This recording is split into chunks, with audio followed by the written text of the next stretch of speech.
வாசிங்க 1 ராஜாக்களுடைய புஸ்தகம் 18வது அதிகாரத்தில் நீங்க வாசித்தீங்கன்னா 12 to 13 வரைக்கும். நான் உம்மை விட்டு போன உடனே ஒருவேளை யாவுடைய ஆவியானவர் உம்மை எடுத்து நான் அறியாத இடத்திற்கு கொண்டு போவார். அப்பொழுது நான் ஆகாபிடத்திற்கு போய் அறிவித்த பின்பு அவன் உம்மை காணாவிட்டால் என்னை கொண்டு போடுவானே. உமது அடியானாகிய நான் சிறுவயது முதல் யாவுக்கு பயந்து நடக்கிறவன். ஏசபேல் யாவின் தீர்க்கதரிசிகளை கொண்டு போடுகிற போது நான் யாவுடைய தீர்க்கதரிசிகள் 100 பேரை ஒவ்வொரு கெபியிலே 50 பேராக ஒழித்து வைத்து அவர்களுக்கு அப்பமும் தண்ணீரும் கொடுத்து பராமரித்து வந்த என்னுடைய செய்கையை என் ஆண்டவனுக்கு அறிவிக்கப்படவில்லையோ? வேதம் சொல்லுது, இக்கட்டில் பிரச்சனை நேரத்தில் தேவ பிள்ளைகளுக்கு அவர் உதவி செய்கிற தேவனாயிருக்கிறார். உனக்கு எனக்கும் உதவி செய்வார், உறுதி கொடுக்கிறார். ஆனா நீ கற்பனைகளை கை கொண்டு யாவுக்கு பயப்படுகிற பயத்துக்குள்ளாக நீ கடந்து போகணும். அப்ப ஞானம் உன்னிடத்தில் கடந்து வரும்போது அவருடைய தயவு உன்னிடத்தில் கடந்து வரும். அல்லேலூயா. யோபனுடைய புஸ்தகம் 1:8 வாசிக்கிற போது, சாத்தானை நோக்கி, என் தாசனாகிய யோபின் மேல் கவனம் வைத்தாயோ? உத்தமனும் சன்மார்க்கனும் தேவனுக்கு பயந்து பொல்லாப்புக்கு விலகுறவனுமாகிய அவனை போல் பூமியில் ஒருவனும் இல்லை என்றார். ஆமென். பொல்லாப்புக்கு விலகிறவன் அவன்தான். அவனை போல ஒருத்தர் இல்ல, நீ அவனை போல மாறு அப்படின்றார். அல்லேலூயா. பொல்லாத காரியங்களுக்கு உன்னை விலக்கி நீ பாதுகாத்துக் கொள்ள வேண்டும். முடியுமா? தேவனுடைய மன விருப்பம் அதுதான் யாவுக்கு பயப்படுகிற பயம். அதுதான் ஞானத்தின் ஆரம்பம். பொல்லாத காரியங்களுக்குள் உன்னை உட்படுத்தாதே. யாவுக்கு பயந்து நல்லவைகளை செய். பொல்லாப்பு என்ன அது நம்ம முக்கியமா தெரியணும். எது பொல்லாப்பு ஆண்டவரே அப்படின்னு கேட்கிறவங்க நிறைய பேர் இருப்பீங்க. பொல்லாப்புன்னு சொல்லி விட்டுட்டா யாருக்கும் புரியாது. அதனால பொல்லாப்பை கொஞ்சம் பார்த்தோம்னா, ஆதியாகமத்துடைய புஸ்தகம் 50வது அதிகாரம் அதனுடைய 15வது வசனத்துக்குள்ள நீங்க போனீங்கன்னா, தங்கள் தகப்பன் மரணமடைந்த யோசேப்பின் சகோதரர் கண்டு ஒருவேளை யோசேப்பு நம்மை பகைத்து நாம் அவனுக்கு செய்த எல்லா பொல்லாங்குக்காகவும் நமக்கு சரிக்கு சரி கட்டுவான் என்று சொல்லி யோசேப்பினிடத்தில் ஆள் அனுப்பி. இப்ப சகோதரனுக்கு தீங்கு செய்வது பொல்லாப்பு. எந்த சகோதரனுக்கு? ஆமா, எங்கள் அம்மாவுக்கு 4 பிள்ளைங்க, நான் ஒருத்தன் 3 பேர் இன்னும் இருக்கிறாங்க. அவங்களுக்கு நான் ஒரு நாளும் துரோகம் செய்யக்கூடாது, நல்லது நினச்சிக்கோ. ஆனால் தேவன் அதை சொல்லவில்லை. யாவுடைய இரத்தத்தில் கழுவப்பட்டிருக்கிற நீங்கள் ஒரு சரீரத்தினுடைய அவயங்களாக இருக்கிறீர்கள். இந்த அவயங்களுக்கு அவயமாகிய சகோதரனுக்கு சகோதரிக்கு விரோதமாய் பொல்லாங்கு நினைக்க கூடாது. அல்லேலூயா.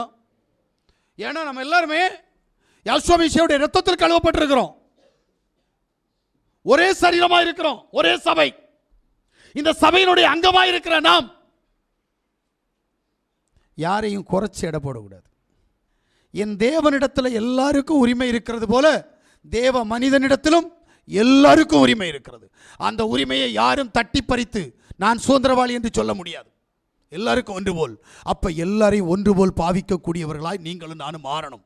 இங்க சகோதரனுக்கு விரோதமாக முறுமுறுத்தாலும் சரி, சகோதரனுக்கு விரோதமாக எள்ளி நகையாடினாலும் சரி, அது தேவனுக்கு விரோதமான பாவம்.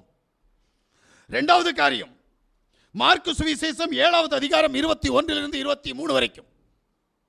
எப்படி எனில் மனுஷனுடைய இருதயத்துக்குள் இருந்து பொல்லாத சிந்தனைகளும் விபச்சாரங்களும் தேசித்தனங்களும் கொலைபாதகங்களும் களவுகளும் பொருளாசைகளும் துஷ்டத்தனங்களும் கபடும் காமவிகாரமும் வன்கண்ணும் தூஷணமும் பெருமையும் அதிகேடும் புறப்பட்டு வரும். இப்போ வாசிக்கப்பட்ட வேத பகுதியில பொல்லாத கிரியைகள் என்று சொல்லப்படுகிறது. இந்த பொல்லாத கிரியைகள் நம்மை விட்டு மாறணும். அடுத்தபடி சொல்றாரு நியாயாதிபதியின் புஸ்தகம் 3வது அதிகாரம் 7:12, 6:1, கொலோசியர் 3:5 வாசிக்கிற போது விக்கிரக ஆராதனை. 1 ராஜாக்கள் 2வது அதிகாரம் அதனுடைய 44வது வசனம், 2 சாமுவேல் 16வது அதிகாரம் 6-7 ஆகிய வசனங்களை வாசிக்கிற போது தேவ ஜனத்தை தூசிப்பது பாவம். ஒன்னை எப்படி அவருடைய இரத்தத்தினால கழுவி இருக்கிறாரோ அதுபோல தேவ ஜனத்தை எல்லாரையும் அவர் இரத்தத்தினால கழுவி இருக்கிறார். இரத்தத்தினால கழுவப்பட்டு அபிஷேகம் பெற்றவனை நீ எப்படி மறுநாக்கால் தூஷணம் பேசுவது. அதான் முதல்ல சொன்னேன், சவுல் ராஜாவா இருந்தான். சவுல் மரணத்திற்குரிய பாவத்தை செய்திருந்தும் கூட மரண அவஸ்தைக்கு உட்பட்டவனாய் அவனிடத்தில் சரண்டரான போது கூட தாவீது அவனை தொடவில்லை. ஏன்? அவன் ஒரு வார்த்தை சொன்னான், யாவால் அபிஷேகம் பண்ணப்பட்டவன் மேல் கை வைப்பதற்கு நான் எம்மாத்திரம். நீ இன்னைக்கு என்னெல்லாம் நினச்சிக்கிட்டு இருக்கிற? உடன் துறந்த சகோதரன் என்று சொல்லக்கூடியவனுக்கு, யாஷோமிஷியாவுடைய இரத்தத்தினால கழுவப்பட்ட உன்னுடைய சகோதரிக்கு, உன்னுடைய சகோதரனை நீ எப்படி எண்ணிக்கொண்டிருக்கிறாய்? இது வேதம் சொல்லுகிறது, தேவனுக்கு விரோதமான பொல்லாப்பு. நெகேமியாவுடைய புஸ்தகம் 5வது அதிகாரம் 15வது வசனத்தை வாசிக்கிற போது, இழிவான ஆதாயத்தை இச்சிப்பது பொல்லாப்பு என்று சொல்லுகிறார். அல்லேலூயா. இவ்வளவு பெரிய பாவங்களை செய்து கொண்டிருக்கிற நாம் பாவத்தை விட்டு மனம் திரும்பி யாவுடைய கற்பனைகளை கை கொண்டோமே ஆனால் யா தம்முடைய ஞானத்தை உனக்கு தருகிறார். அவர் ஞானமாகிய பரிசுத்த ஆவி உனக்குள் கடந்து வருகிற போது உனக்கு விரோதமாக எழும்புகிற சத்துருடைய கிரியைகளை அவர் முறியடித்து சத்துரு இல்லாமல் போகத்தக்கதாக உனக்கு வருகிற பிரச்சனைகளிலிருந்து, உனக்கு வருகிற போராட்டத்திலிருந்து உனக்கு ஜெயம் கொடுக்க பரலோகத்தின் தேவன் வல்லமையுள்ள தேவனாக நம்முடைய மத்தியிலே இப்போது அவர் உனக்கு கடந்து வந்திருக்கிறார். உன்னை விடுவிக்க விரும்புகிறார். நம்ம எல்லாரும் முழங்கால் படியிடுவோமா? சர்வ வல்லமையுள்ள தேவனை நோக்கி பார்ப்போமா?